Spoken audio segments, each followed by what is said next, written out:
कहानी का आगाज होता है 1991 में, एक छोटे से खामोश मगर अंदर से बिगड़े हुए कस्बे कैट स्प्रिंग्स, मिजूरी में। यहाँ के नौजवान एक पुरानी कॉर्न सिरप फैक्ट्री के पास पार्टी मना रहे होते हैं। शोर, मौसीकी, कहकहे, सब कुछ नॉर्मल लगता है। लेकिन फिर वो नौजवान हंसते हुए करीबी खेतों में चले जाते हैं और वही उनका सामना होता है फ्रेंडो से। वही मास्कोट जो पहले सिर्फ एक कंपनी की अलामत था, अब इसके हाथ में है हथियार। और अगले ही लम्हे एक चीख, एक खून आलूद खामोशी और दो नौजवान हमेशा के लिए गायब। वक्त बदलता है और हम पहुंचते हैं मौजूदा दौर में। यहाँ कहानी की असल हीरोइन क्विन मेब्रुक और इसका वालिद डॉक्टर ग्लेन कैट स्प्रिंग्स में नया आए हैं। वो यहाँ नए डॉक्टर के तौर पर काम करेंगे, मगर उनकी जिंदगी में सुकून नहीं, क्योंकि माँ समैंथा की मौत ने उनके रिश्ते को तोड़ दिया है।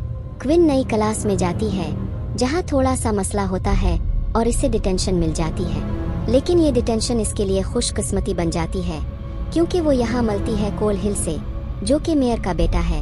और इसका एक ग्रुप है, जेनेट, मैट, रानी और टकर। ये ग्रुप के अर्ध गिर्द बनाई गई मिजाहिया हॉरर वीडियोज यूट्यूब पर अपलोड करता है।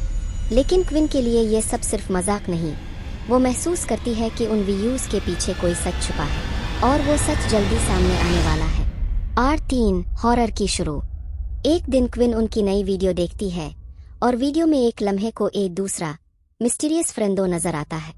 इसी रात टकर को फोन पर एक नोटिफिकेशन मिलता है, कोई कालंदाज पहने इसके घर के बाहर मौजूद है।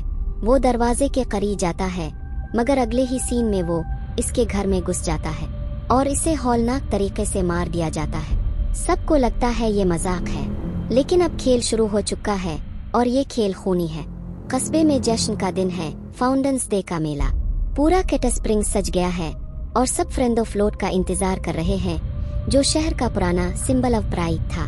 लेकिन कुछ गलत हो जाता है। मैट एक छोटी सी गलती करता है और फ्रेंडो का फ्लोट मुकम्मल तौर पर जल जाता है, लोगों के सामने एक बड़े तमाशे में। अब शहरी गुस्से में आ जाते हैं और खास तौर पर शेरिफ डन, जो फौरन मैट और बाकी दोस्तों पर साजिश का इल्जाम लगा देता है। वो सबको गिरफ्तार करा देता है, जैसे वो पहले से ही उनका इंतजार कर रहा हो। कुछ देर बाद सभी को रहा कर दिया गया। क्ले भी वहाँ आता है क्विन को लेने। क्ले कहता है कि तुम फिर से इस लड़के के साथ फिर रही हो। वो कहता है कि पहले दिन तुम्हें डिटेंशन मिला था और आज तुम जेल से होकर आई हो। तो क्विन कहती है कि हम लोगों ने कुछ नहीं किया था। क्ले कहता है कि तुम हमेशा ही दूसरों को इल्जाम देती हो। क्विन ये सुनकर काफी हैरान थी और वो अब बगैर बात किए घर को निकलते हैं। अब हम हैरी को देखते हैं, जो अपने घर पर अकेला वर्कआउट कर रहा था। कुछ देर बाद इसको एक क्लाउन बॉक्स मिला, जिसे हैरी ने डस्टबिन में फेंक दिया और फिर से वर्कआउट करने लगा। लेकिन तभी वहाँ फ्रेंडो आता है। हैरी को पहले तो लगा कि इसके दोस्त मस्ती कर रहे हैं, लेकिन तभी वो फ्रेंडो ब्लेड निकालता है और हैरी के करीब ले जाता है, मगर अब बहुत देर हो चुकी थी। फ्रेंडो हैरी को बहुत बेदर्दी से मार डालता है। इसी रात क्विन और कोल छपकर एक फार्म हाउस पार्टी पर पहुंचते हैं, जहां तकरीबन पूरे कस्बे के नौजवान मौजूद होते हैं। सब हंसी खुशी पार्टी में मसरूफ होते हैं। लेकिन फिर कॉर्नफील्ड से एक चीखती हुई लड़की जिंजर आती है। वो जख्मी है, तीर इसके जिस्म में पैवस्त है और वो जमीन पर गिर जाती है। और इसके फौरन बाद मैट का कटा हुआ सर हुजूम में फेंका जाता है। पहले तो सब समझते हैं ये भी कोई मजाक है, लेकिन जैसे ही खून देखते हैं, सब में चीखो पुकार मच जाती है। तभी वहाँ कॉर्नफील्ड से एक फ्रेंडो बाहर निकलता है। क्विन और इसकी दोस्त वहाँ से भागने लगती है, मगर सभी बच्चों ने वहाँ का दरवाजा बंद कर दिया था। फ्रेंडो अब उनके पास आ जाता है, लेकिन तभी क्लोन शेओर्ड गेंद से इस फ्रेंडो को मार डालता है। लेकिन अचानक वो देखते हैं कि कॉर्नफील्ड से मजीद फ्रेंडो उनकी तरफ आ रहे हैं। क्लोन गोली मारकर एक फ्रेंडो का हाथ तोड़ देता है और वो सब वहाँ से भाग निकलते हैं।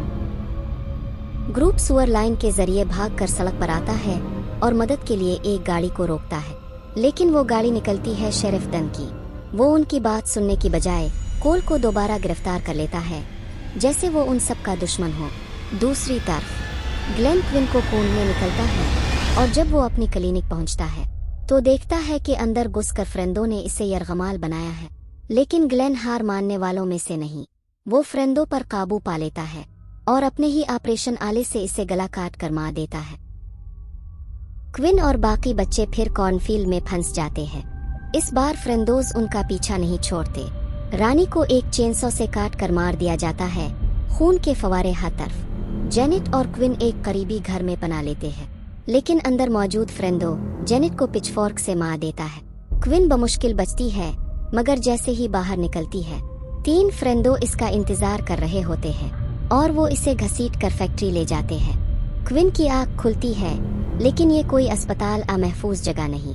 वो खुद को एक पुरानी खस्ता हाल फैक्ट्री में पाती है और इसके गिर्द है मास्क पहने दर्जनों लोग। मगर फिर वो सब अपने मास्क उतारते हैं और सामने आते हैं शहर के वो लोग जिन पर सबको एतमाद था। शेरिफ डन वही जिसने कोल को बार बार गिरफ्तार किया, असल में गैंग का रुकन निकला। एमआर वर्न स्कूल का उस्ताद जो नौजवानों को अखलाकियात सिखाता था, खुद ही खूनखार मंसूबा बना रहा था।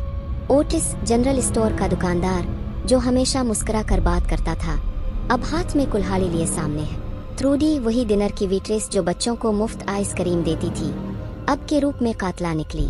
ये सब कहते हैं कि नौजवान नस्ल ने शहर की राहत को बर्बाद कर दिया है। उनके बकौल ये बच्चे सिर्फ मजाक, यूट्यूब, पार्टी और रिबलियन में लगे रहते हैं और हमने इस शहर को बर्बाद होते देख लिया। अब वो इंतकाम लेना चाहते हैं और इस खून की होली को एक सबक बनाना चाहते हैं। इसी वक्त एक और शख्स दाखिल होता है और वो है आर्थर हिल, यानी कोल का बाप। वही जो शहर का मुअज़्ज़ज़ शख्स समझा जाता था, अब वो गैंग का असल मास्टरमाइंड निकलता है।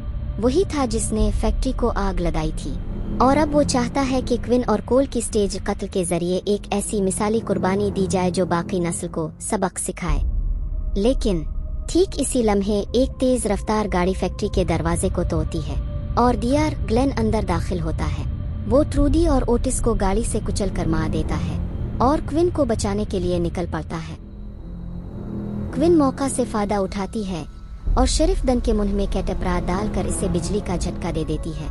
डन दर्द से चीखता है और जमीन पर गिर जाता है, तड़पते हुए अपनी आखिरी सांस लेता है। दूसरी तरफ रास्ट, वही जिसने खुद को कुर्बान किया था, दोबारा वापस आता है और कोल को मौत के मुंह से बचाता है। दोनों की दोस्ती और एतमाद दोबारा कायम होता है और वो एक टीम की तरह बाहर निकलने की कोशिश करते हैं। फैक्ट्री के बाहर क्विन अपनी गाड़ी से एमआर वन को कुचल कर मार देती है, जबकि आर्थर हिल लीडर अंधेरे का फायदा उठाकर फरार हो जाता है। लेकिन क्विन और कोल बच जाते हैं, जख्मी मगर जिंदा। 1 साल बाद ग्लेन अब शहर के मेयर बनने की तैयारी कर रहा है। क्विन अपनी पढ़ाई के लिए दूसरे शहर जाने वाली है। सब कुछ नॉर्मल लग रहा है, लेकिन फिर क्विन गाड़ी में बैठती है और पिछली सीट पर एक म्यूजिक बॉक्स देखती है, वही वाली डायना वाला। वो चौंक जाती है, सोचती है, फिर खामोशी से वो बॉक्स खिड़की से बाहर फेंक देती है। शायद नहीं। तो दोस्तों, ये थी आज की कहानी। उम्मीद है आपको पसंद आई होगी। मजीद ऐसी वीडियोस के लिए हमारे चैनल को लाइक, शेयर एंड सब्सक्राइब करें।